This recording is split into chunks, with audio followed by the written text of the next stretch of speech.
রহস্য রোমাঞ্চ গল্পের সংকলন নিয়ে উপস্থিত হয়েছে টিম মিস্ট্রিয়াস। আমাদের আজকের নিবেদন প্রখ্যাত লেখক সত্যজিৎ রায়ের গল্প অবলম্বনে অভিরাম। সত্যজিৎ রায়ের জন্ম হয় 1921 সালের 2রা মে কলকাতা শহরে। সত্যজিৎ রায় ছিলেন একজন একাধারে চলচ্চিত্র নির্মাতা, চিত্রনাট্যকার, সঙ্গীত পরিচালক এবং লেখক। আজকের গল্প অভিরাম প্রথম প্রকাশিত হয় সন্দেশ পত্রিকায় 1991 খ্রিস্টাব্দে। প্রধান চরিত্র শঙ্করবাবু, অভিরাম ও গল্প পাঠে আদিত্য, গল্পের সূত্রধার আমি মৃতুল। শুরু হচ্ছে আজকের গল্প অভিরাম।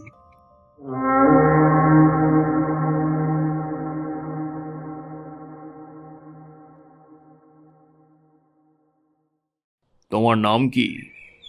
অভিরাম সাউ বাবু। তোমার বাড়ি কোথায়? উলইপুর গাঁয়ে বাবু, উড়িষ্যা। বাড়িতে আছে কে? আমার দাদা আছে, বৌদি আছে, 2 ভাইপো আছে। তোমার বাড়ি যেতে হয় না? কালে ভদ্রে বাবু, আমি তো সংসার করিনি। ধান জমি আছে কিছু, দাদাই দেখে। বুঝলাম। তুমি বাড়ি গেলে বদলি দিয়ে যাবে তো? নিশ্চয়ই, তবে সে দরকার আমার হবে না বাবু। হলে বদলি দিয়ে যাব নিশ্চয়ই। বদলির কথা কেন উঠলো সেটা বলছি তোমায়। আমার সন্ধেবেলা একা থাকতে ভয় হয়। আমার ভূতের ভয় আছে। আমি রান্নার লোক যাকে পেয়েছি সে ঠিক সন্ধেবেলা রেঁধে দিয়ে চলে যাবে।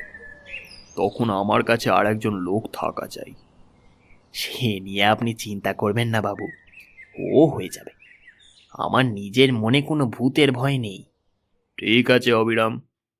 লোকটিকে বেশ ভালোই লাগলো শঙ্করবাবুর। 40-এর কাছাকাছি বয়স, বেশ হাসি খুশি, চালাক চতুর চেহারা। স্টেট ব্যাংকের কর্মচারী শঙ্করবাবু এই 7 দিন হলো বদলি হয়ে পশ্চিমবাংলা আর উড়িষ্যার বর্ডারে এই ছোট শহর কাঞ্চনতলায় এসেছেন। নিজে একা মানুষ, 2খানা ঘর সমেত একতলায় একটি ছোট বাড়ি পেয়েছেন। তাতেই তার চলে যাবে। তবে বাড়ির পরিবেশ নিরিবিলি, তাই একজন চাকর সব সময় থাকা দরকার। শঙ্করবাবু ভূতের ভয়টা একটা খাঁটি ভয়। অনেক বছর ধরে অনেক চেষ্টা করেও সেটা কাটিয়ে উঠতে পারেননি। অভিরামকে শঙ্করবাবুর দিনে দিনে বেশি ভালো লাগতে লাগলো। এমনি কাজ তো ভালোই করে, খাটতেও পারে। আর সন্ধেবেলা সে সত্যি করে শঙ্করবাবুকে সঙ্গ দেয়। আর একটা জিনিস শঙ্করবাবুকে অবাক করে, সেটা হলো অভিরামের গল্পের স্টক।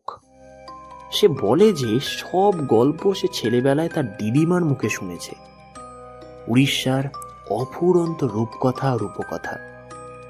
অভিরাম ভূতের গল্প বলার মন্ত্রণাও শঙ্করবাবুকে দিয়েছে, কিন্তু শঙ্করবাবু তাতে আমল দেননি।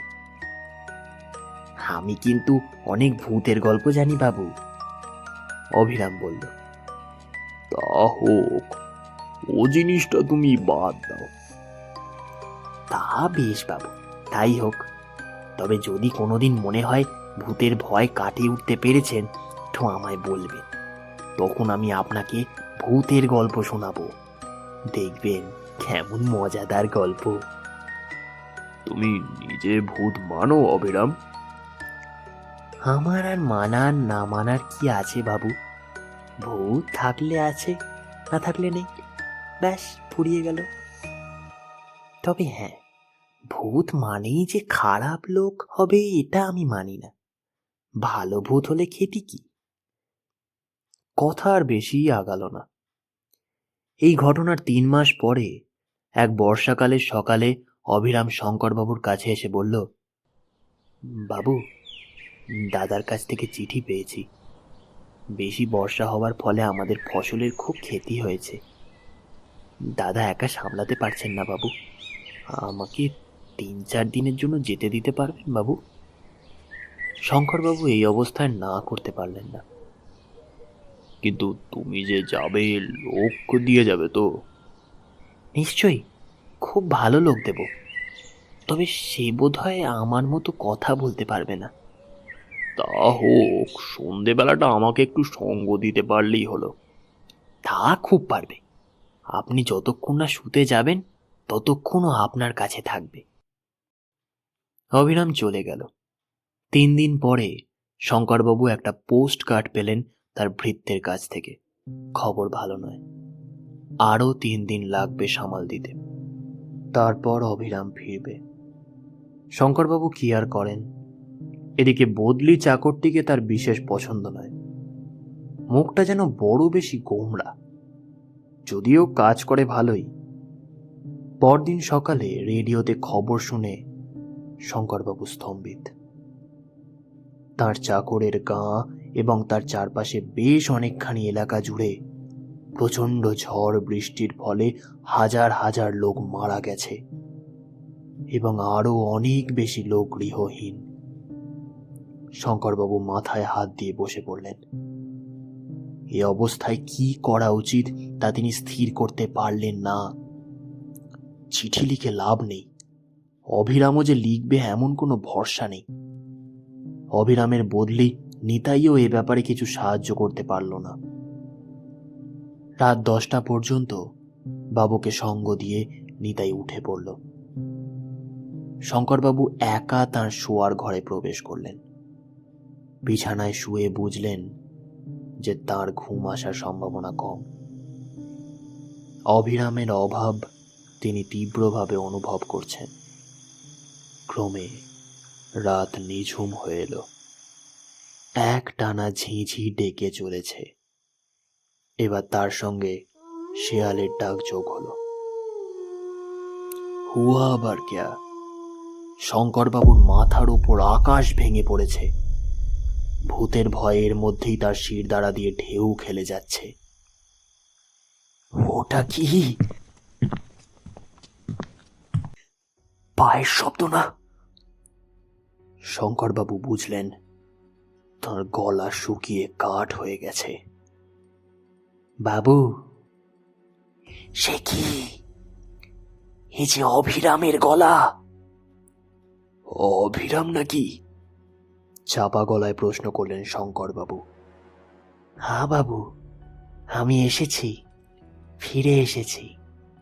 আমার ধরে প্রাণ এলো অভিরাম। দাঁড়া, দরজা খুলি। না বাবু, খুলবেন নি। মানে মানে খুলে কিছু দেখতে পাবেননি বাবু। সে কি? আমি অভিরাম বাবু, কিন্তু আসল অভিরাম নই। আমি অভিরামের ভূত।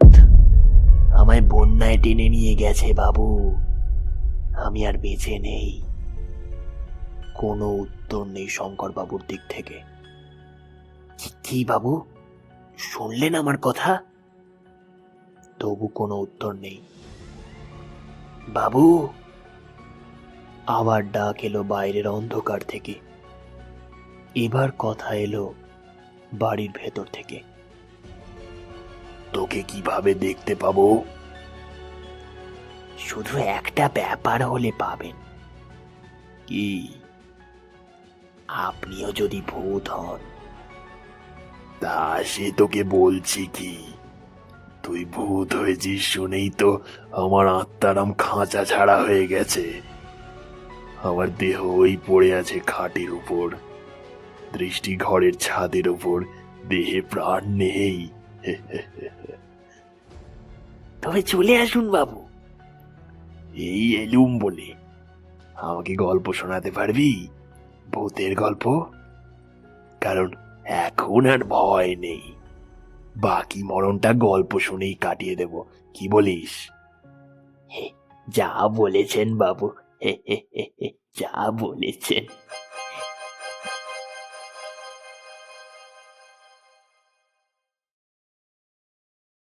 শুনছিলেন সত্যজিৎ রায়ের রচনা অবলম্বনে অভিরাম। আজকে গল্প পাঠে শঙ্করবাবু ও অভিরামের ভূমিকায় আদিত্য। গল্পের সূত্রধার, সাউন্ড ডিজাইনিং এবং স্পেশাল এফেক্টসে আমি মৃতুল। পরবর্তীতে আরও একটি রহস্য রোমাঞ্চকর গল্প নিয়ে উপস্থিত হবে টিম মিস্ট্রিয়াস।